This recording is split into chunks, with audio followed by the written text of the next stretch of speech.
So welcome to today's Greater Life CoffeeCast on the topic of happiness. And today we are diving into the archives.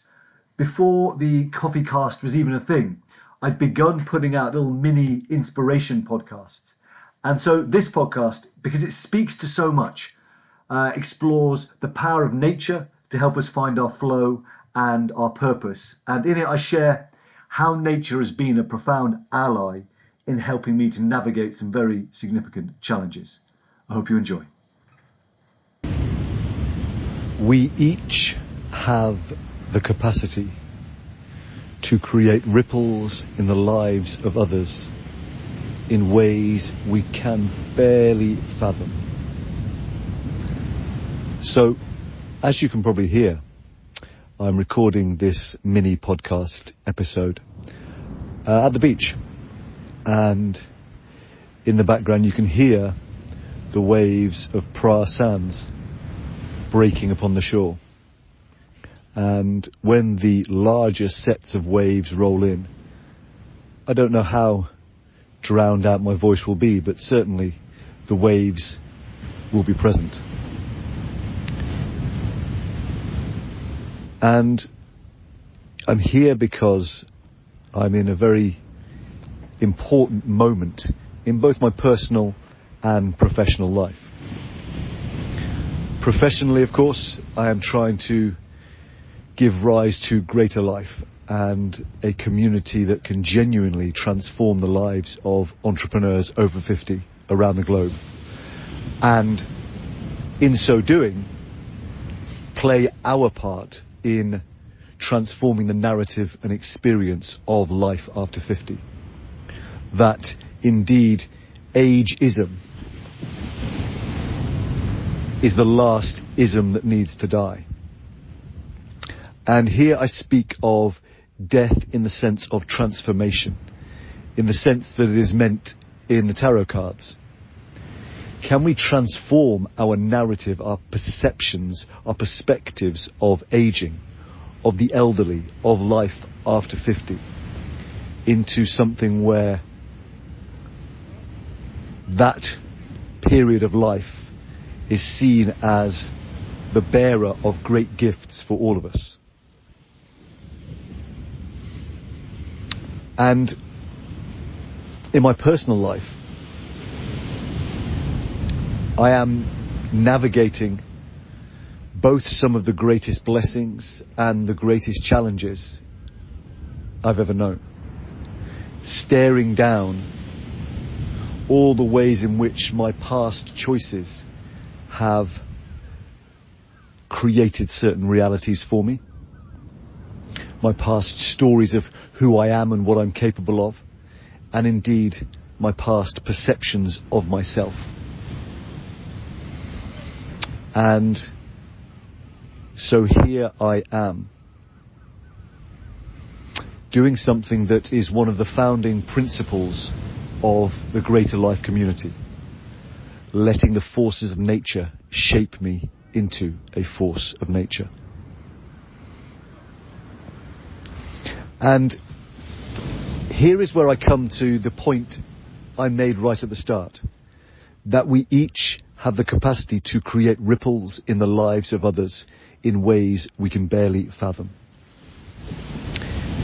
You see, that quote, or that idea, that principle of letting the force of nature shape you into a force of nature, was given to me, gifted to me, by the great Gaelic wise man, founder of the Centre of Human Ecology, bard, priest sometimes, celebrant author, Alistair McIntosh. And I was interviewing him for my book, Creative Uprising, which this year will turn 10.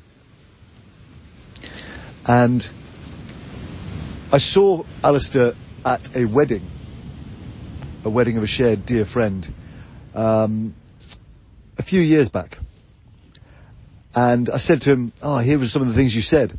And he said to me, that sounds good. I must have been on form that day. And it really struck me that in so many ways, life blessed me, gifted me with the writing of Creative Uprising. I was able to interview, before he passed, the late Dr. Anders K. Ericsson.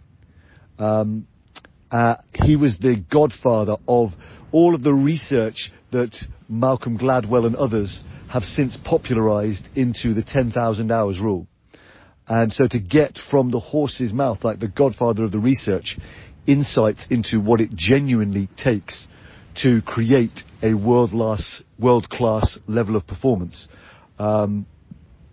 alongside interviews from Alistair McIntosh, where he was on form that day. You know, this feels really special and a deep gift, and one that in forthcoming episodes I intend to honour as I explore the possibility of publishing a 10-year anniversary edition of Creative Uprising.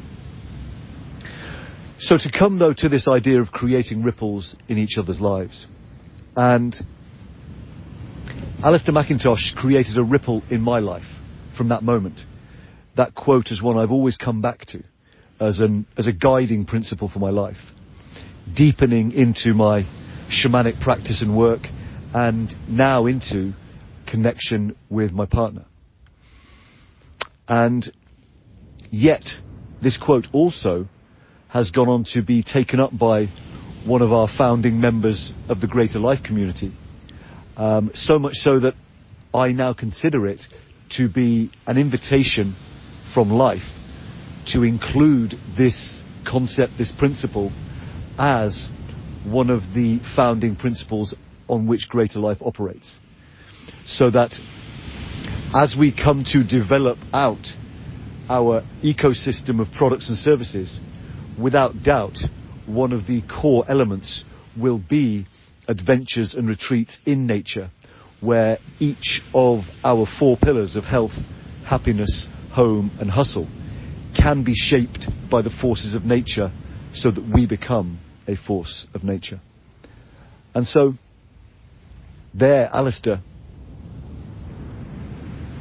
placed a gem into the pond of my life, and from that rippled out, let's call it the ocean of my life, and from that rippled out an idea that has now touched the lives of members of our community, and as our community grows, will become a core piece of it, touching, I hope, millions of lives, inviting them back into deep connection with themselves and with nature, and from there being able to take a stand for the love they are here to create in the world, the love they are here to be. So, we create ripples in the lives of others in ways we may never fathom. So today, what ripples of love will you create?